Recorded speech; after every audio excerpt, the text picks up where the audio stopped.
Qu'est-ce que tu as pensé de la formation de collectionneur? Qu'est-ce qu'elle t'a apporté? Est-ce que tu penses que tu aurais pu investir sans? C'est quoi les plus ou ouais, qu'est-ce que ça t'a apporté? Bah, le process, moi je la trouve super structurée et c'est vrai que le fait d'avoir un process cible et de ne pas y déroger, comme par exemple à un moment donné j'ai eu des doutes sur le fait du bail collectif par rapport au bail individuel. Ouais.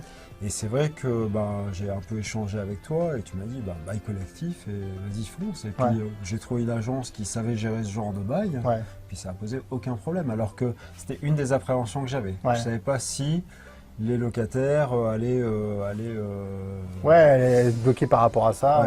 Et puis avec les nouvelles lois qui sortent, là, les bails individuels, ça va être compliqué de mettre ça en œuvre avec la surface des chambres et tout ça. Donc moi, ça va vraiment... voilà. Donc, la formation, pour répondre à ta question, c'était vraiment... J'ai suivi ça à la lettre, je ne me suis pas posé de questions et puis voilà. Ok, bon, super. Si derrière la caméra, il y a peut-être des gens qui nous regardent, il y en a qui hésitent. Qu'est-ce que tu peux répondre à ces gens-là? Eh bien, je pense que passer par une formation, c'est quand même un point clé parce que sinon on risque de faire des erreurs. Donc ça, et dans l'immobilier, les erreurs coûtent cher. Exactement, exactement. Notamment par rapport à la fiscalité, c'est vrai que le fait de bien se former pour comprendre les conséquences des actions, notamment par rapport au régime LMNP, donc tout ça, c'est bon de le maîtriser pour être sûr de bien faire les choses dans l'ordre et ne pas en oublier.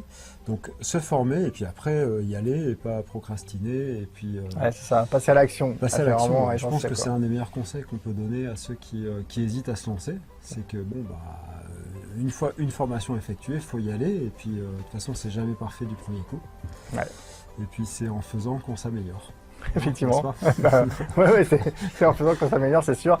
Et d'ailleurs, le premier investissement, donc... Enfin, tu as eu des super résultats là, mais souvent les suivants sont encore meilleurs, parce qu'on a beaucoup appris sur le premier, et donc forcément la rentabilité, et puis on cherche toujours à s'améliorer, comme tu viens de le dire, et donc la rentabilité est toujours meilleure.